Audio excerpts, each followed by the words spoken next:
Good day and great health. Welcome back to another edition of your Lifeline to Vitality. Today on the podcast, is it okay to take an anti-inflammatory drug if my muscles are sore following an adjustment? A vertebral subluxation alters spine structure and function. Joints misalign, muscles imbalance, and nerve transmission is disrupted. A chiropractic adjustment aims to correct these aberrations.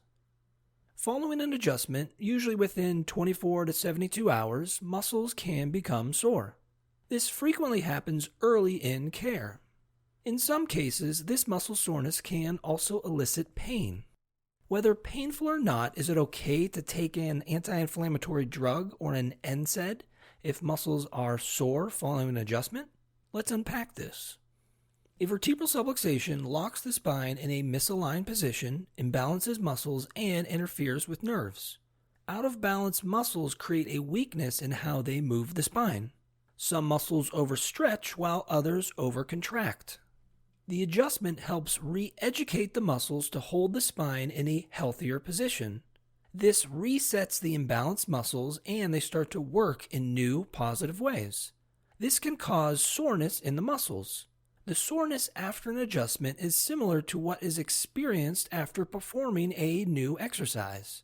This is called delayed onset muscle soreness, or DOMS for short. When a muscle is stressed in a positive way, it creates small micro tears in its fibers. This will trigger a natural, healthy, acute inflammatory response to initiate the healing process.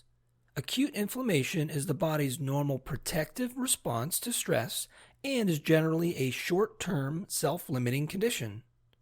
The body adapts to this good stress, called eustress, by repairing the tears. This makes the muscles stronger.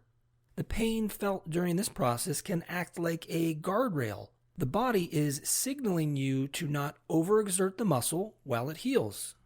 If you take an anti-inflammatory drug, such as ibuprofen, it can reduce the normal production of hormones that signal the inflammatory response. Ibuprofen is in drugs such as Advil, Motrin, and Midol. This does not heal the muscle tears, but instead numbs the signals to the brain that tells you that you have tears in the first place. As a side note, long-term and/or high-dose use of NSAIDs has been linked to increased risk of fatal heart attack or stroke. It also causes stomach or intestinal bleeding. The brain can't fully communicate with the body when the signals are numbed. This communication breakdown prevents the brain from letting the body know when it might be overdoing a movement. This could cause damage to an already stressed tissue or traumatize a healthy working tissue.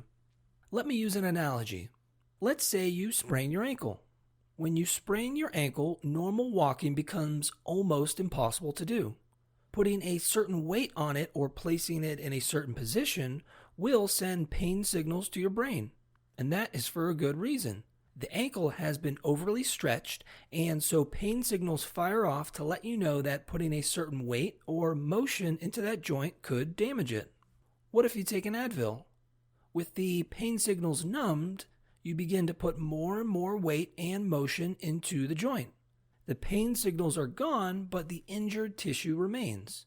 And with those pain signals numbed, further damage to the already weakened ankle can happen. What was thought to help the sprained ankle has now hurt the ankle. It will require your body more time and effort to heal it. Taking an NSAID for muscle soreness after an adjustment is a similar premise. Whenever possible, we need to listen to and work with our body's functions.